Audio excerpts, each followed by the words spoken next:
নেত্রী হলে গলা অনেক জোরে বানাইতে হবে না? জি না, যখন নেত্রীদা লিডার দেখবেন তখন দেখবেন এত জোরে কথা আমি পুরো সিনেমাতেই বলিনি, মানে ঘটনাটা পুরো উল্টে যাবে যখন সিনেমা হলে যাবেন, এই আর কি।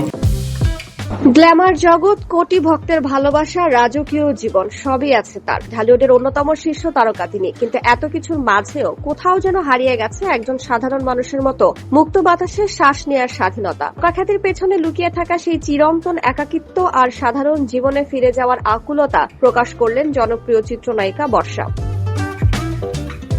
শনিবার সামাজিক যোগাযোগ মাধ্যম ফেসবুকে নিজের ভেরিফাইড পেজ থেকে দেয়া এক আবেগঘন পোস্টে এমনটাই জানিয়েছেন অভিনেত্রী। জনপ্রিয়তার কারণে তারকাদের ব্যক্তিগত জীবন বলে প্রায় কিছুই থাকে না। সাধারণ মানুষের মতো রাস্তাঘাটে চলাফেরা বা কেনাকাটা করার সুযোগ মেলা ভার। সেই বন্দিদশা থেকেই কি একটু মুক্তি চাইলেন বর্ষা?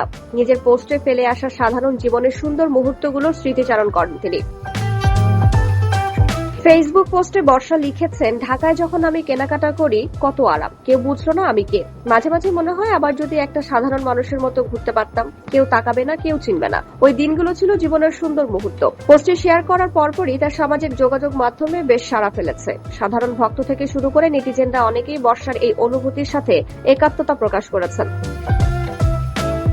অনেকে মন্তব্য করেছেন, পর্দার পেছনে তারকাদের জীবনও যে কতটা সাধারণ এবং তারা কতটা সাধারণ মুহূর্তের জন্য তৃষ্ণার্ত থাকেন, বর্ষার এই পোস্ট তারই প্রমাণ। চলচ্চিত্র ক্যারিয়ারে স্বামী ও চিত্রনায়ক অনন্ত জলিলের সাথে জুটি বেঁধে বহু ব্যবসা সফল সিনেমা উপহার দিয়েছেন বর্ষা। তবে ক্যারিয়ারের এই তুঙ্গে থাকা অবস্থায় তার এমন সাধারণ হওয়ার আকুতি ভক্তদের মনে নতুন করে ভাবনার খোরাক জুগিয়েছে।